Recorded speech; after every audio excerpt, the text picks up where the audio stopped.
decision even when the wrong decisions are made.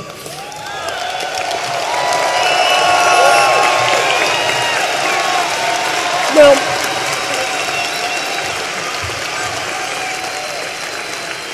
and there's still some people say, well, no, if it's legal, that means we've endorsed it. No, we don't. We don't endorse it. What about on religion? We're pretty good on religious values. Some people choose no religion. Some people pick different ones, 10, 20, 30, 50 different kind of religions. But we generally protect that and say that's your own choice. You can make your own choice. We are not judgmental about that.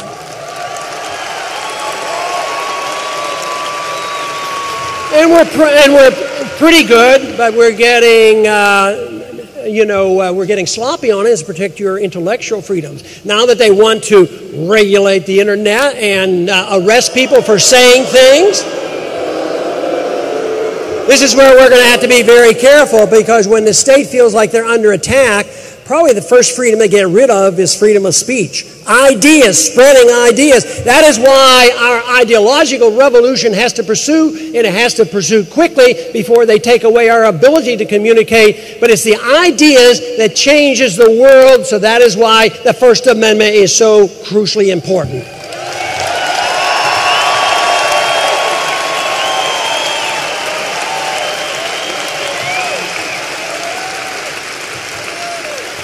In the second area that we have a great deal to be concerned about, and that is economics.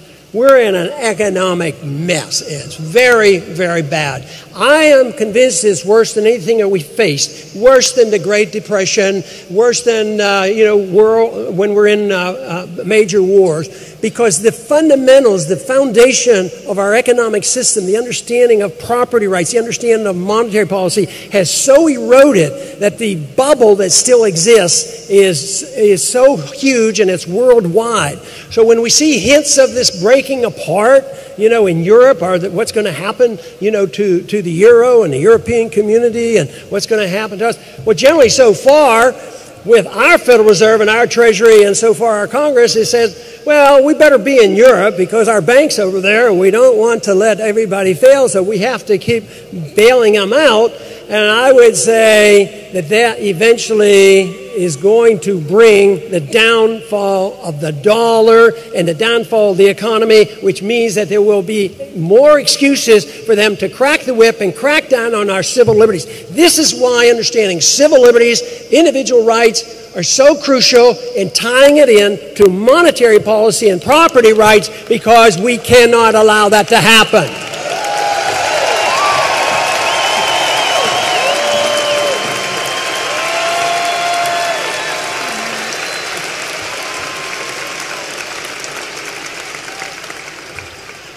The economic system today is based on debt. For too long, what we have done is we've bailed out every attempt for the market to correct the mistakes made, especially since 1971. We've always jumped in and interfered. That is, we spent more money, printed more money, lowered the interest rates, and there seemed to always be a response. Even though the statistics now are showing how devastating this economy and destruction of currency is. The average American family's losing. They know it. It's on the news this week, significantly. And that is a predictable event. Austrian economics teaches that if a government deliberately devalues and destroys the value of a currency, it will destroy the middle class, and the wealth will gravitate to the wealthy. That is the reason monetary policy is important, and the reason that ultimately we get rid of the Fed.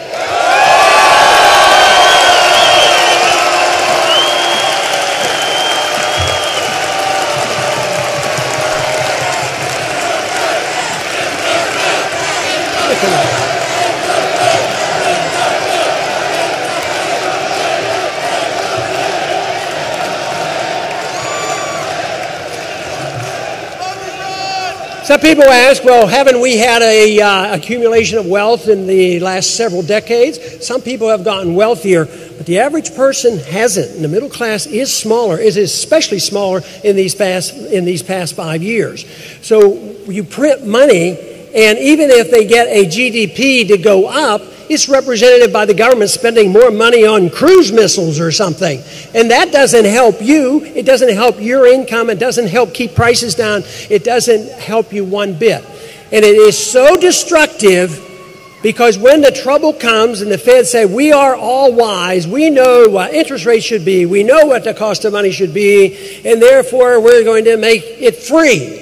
And guess who qualifies? The big banks. And they get free money and they loan it back to the governments and they buy the bonds, finance the political system, and they make a lot of money. But what happens to the average person who decides they need to be frugal? Times are tough. Spend less, save more, be prepared, take care of ourselves, act responsibly.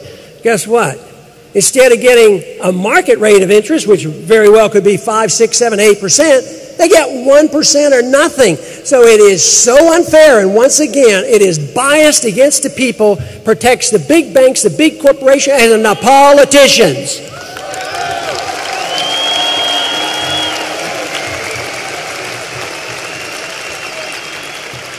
In the other area that we have created a lot of problems for ourselves, but we're in the midst of a transition, and that is on foreign affairs. We're spread too far around the world. We're in 140 countries. We have 900 bases. They're preparing right now to go into Syria, and it probably won't be too long that we may well be in Iran. We don't need another war. We need less wars, and we need to quit.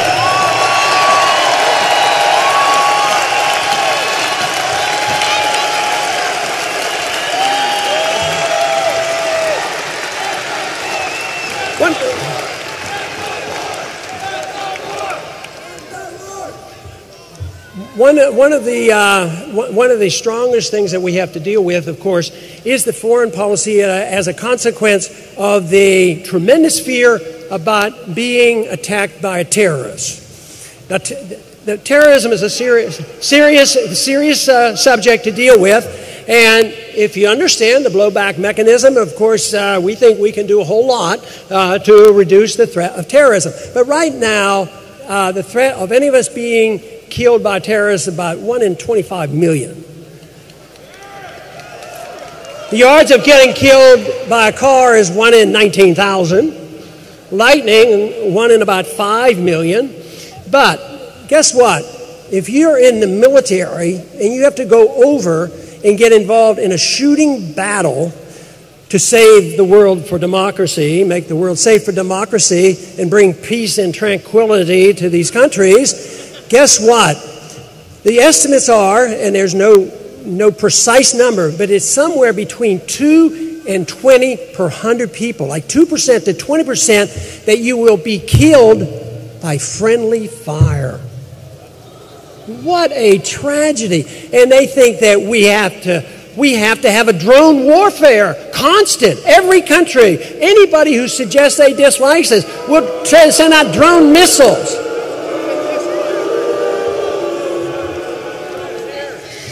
And guess what? That does not win friends. It does not help us in any way whatsoever. It has been said that they were very pleased that we were over there. It was much easier killing us over there than needing to come over here where the Second Amendment is still alive and well.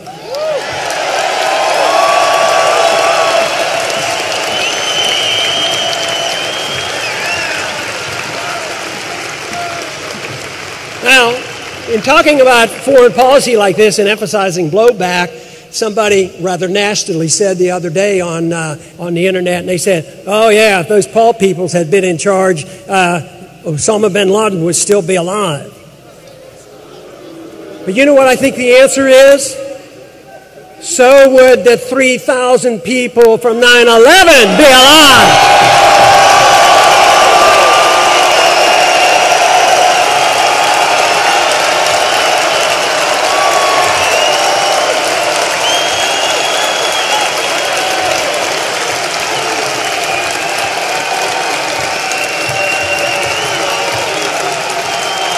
And so would the 8,500 Americans who were killed in Iraq and Afghanistan. They would be alive as well.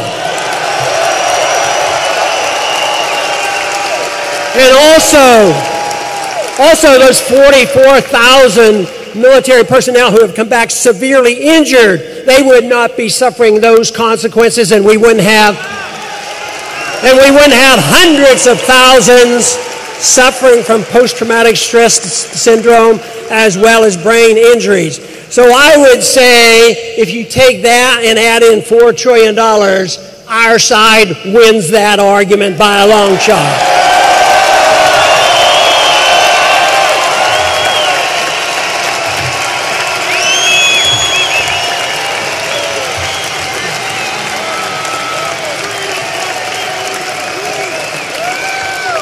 Of course, if we had our way and we removed these dangers, of course, a president would not be able to assassinate anybody, especially never an American citizen.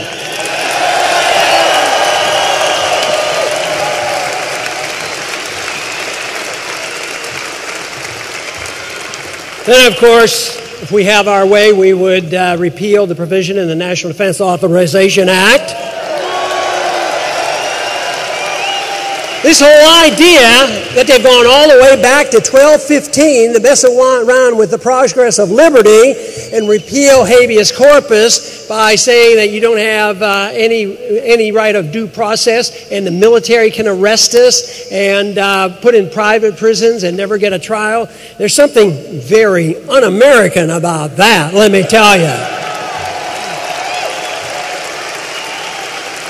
Now, there was, when that bill was being debated in the Senate, there was a provision in there that actually it looked like it was going to get passed. The provision said that if we as an American citizen were arrested and we were tried and found innocent in a jury trial, they still claimed that they could put us away forever and held indefinitely in detention after finding it.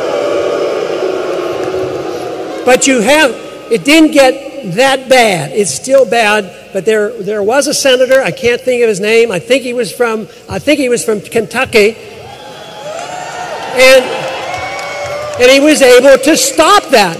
Once it got out on the table, they said, oh, we didn't know that was in there. Of course, that's always possible because they don't have the vaguest idea what they're voting on most of the time.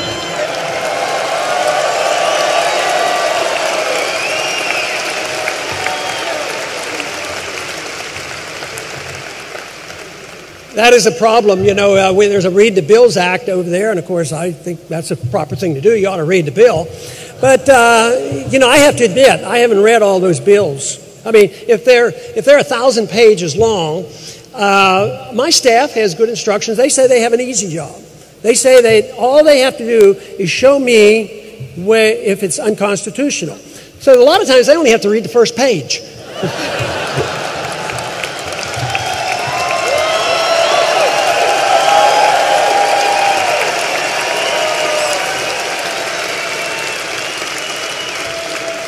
And if there was ever a time if I wasn't well informed or I came quickly and thought, well, maybe haven't thought this through completely.